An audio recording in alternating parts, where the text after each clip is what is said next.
네, 지금 보시는 건 대구 월성동에서 발견된 구석기 시대 유물입니다. 대구에는 최소 2만 년 전부터 사람이 살았다고 하는데 도심의 달성 토성부터 구암동과 수성들, 불로동까지 사실상 전 지역에 다양한 고대 세력들이 분포했습니다.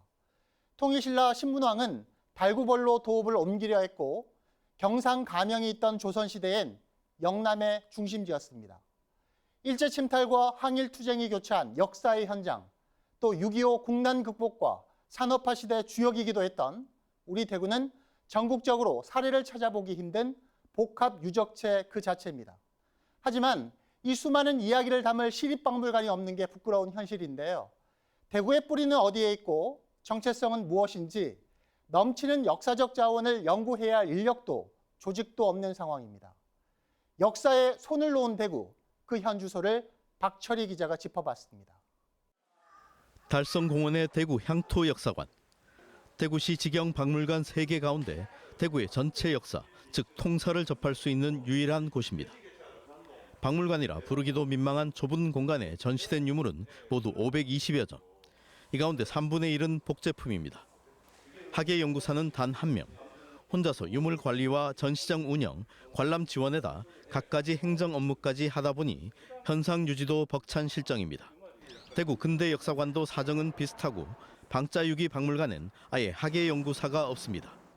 방자유기 박물관은 학예사가 현재 공석이고 근대역사관, 향토역사관은 각각 학예사 1명씩 근무하여 합쳐서 약 2억 원 정도 예산을 갖고 운영하고 있어서 다소 열악한 현황입니다. 대구시 직영 박물관 3곳에 학예연구직이 단 2명뿐인 건데 이렇다 보니 연구 활동은 물론 전시 행사, 시민 교육 같은 박물관 기본 기능도 해내기 어렵습니다. 문화 경쟁력 강화를 위해 학예직을 늘리는 다른 도시와 달리 권영진 시장 첫 취임 직전인 2013년 말에 비해서도 1명이 줄었습니다. 대구시 본청의 학예직 직원을 합쳐도 7명이 고작입니다. 서울은 97명, 부산 43명, 인천 29명, 울산은 22명입니다. 당연히 7대 도시 중 가장 적고 심지어 기초자치단체인 수원시의 4분의 1에도 못 미칩니다. 학예직이 부족하면 도시 역사를 연구해 문화 콘텐츠를 생산하는 활동이 차질을 빚어 시민문화생활과 인문학의 위축으로 이어집니다.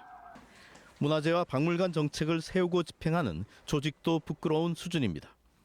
서울시는 역사문화재과와 박물관과 등 본청 3개 과에 독립된 사업소인 서울역사박물관과 11개 분관이 있습니다.